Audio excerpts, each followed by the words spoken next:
সরকারি যেটা করা দরকার ছিল এই শিশুদের কাছে স্নেহ দিয়ে মমতা দিয়ে তাদের পাশে গিয়ে দাঁড়ানো। সরকার একটি শান্তিপূর্ণ সমাবেশকে বুদ্ধি দিয়ে মোকাবেলা না করে একটা আক্রমণাত্মক জায়গায় নিয়ে গেলেন এবং সেই জায়গাটায় সহিংসতাটা শুরু হলো। যে ঘটনাগুলো ঘটলো সেগুলো একেবারেই এই বাচ্চাদের সাথে সম্পৃক্তই নয়, এই বাচ্চাদের আন্দোলনের সাথেও সম্পৃক্ত নয়, কিছু নয়। এটা সম্পূর্ণ একটা রাজনৈতিক, জাতীয় পর্যায়ে রাজনৈতিক একটা সহিংসতায় পরিণত হলো। এই আন্দোলনটা একান্তই একটি ইস্যু ভিত্তিক ক্ষুদ্র জায়গা থেকে বাচ্চারা তাদের অধিকার, তাদের অনিশ্চয়তা, তাদের ভবিষ্যতের ব্যাপারে তাদের ভেতরে যে অস্থিরতা, সেগুলোর কারণে কিন্তু তারা এই কোটা আন্দোলনে নেমেছে। এখন এই আন্দোলনটিকে কতগুলো মারাত্মক ভুল পদক্ষেপের জন্য একটি জাতীয় সংকটে পরিণত করা হয়েছে। এখন যদি আমি বলি করা হয়েছে, তো আমাকে স্বীকার করতেই হবে, কারণ আমরা সকলে দেখেছি, টেলিভিশনের সামনে আমরা সবাই ছিলাম এবং আমাদের চোখের সামনে ঘটনাটা ঘটে গেল। একটি অহিংস, একটি অত্যন্ত ক্ষুদ্র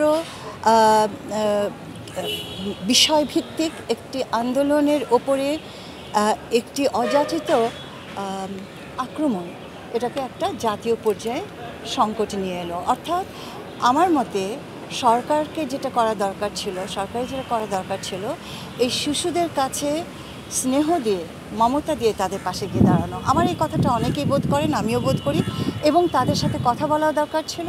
কথা বলে এটাকে একটা মীমাংসার জায়গায় আনা উচিত ছিল, সরকার সেটা করেনি। এমনকি কষ্ট লাগে ভাবতে যে এলাকায় ঘটনাটা ঘটেছে সেই এলাকারও তো একজন নেতা আছেন, হ্যাঁ, আর কেউ যদি না আসেন সেই এলাকার নেতা তো দৌড়ে যাবে যে আমার এলাকার তরুণরা তো অস্থির কেন, এটা তো আমার তো গিয়ে দেখা উচিত। সেই কাজটিও তারা করেননি। তো এটা ছিল একটা ভুল।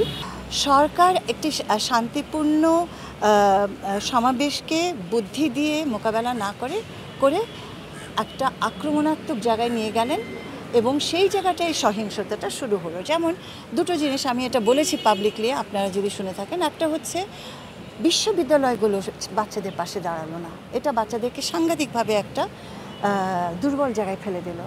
এবং বাইরের থেকে আগত যারা দলীয় ছেলেরা আছে, সরকারি দলীয় ছেলেরা আছে, তারা যখন ক্যাম্পাসের ভিতরে, বাচ্চাদেরকে ক্যাম্পাসের ভিতরে ঢুকতে বলা হলো, ক্যাম্পাসের ভিতরে ফিরে গেল, সেখানে তারা প্রবেশ করে যখন আক্রমণ করলো এবং অনেক সহিংসতা ঘটে গেল, তখনও কিন্তু সেটা ছিল দ্বিতীয় সংকট, দ্বিতীয় ভুল।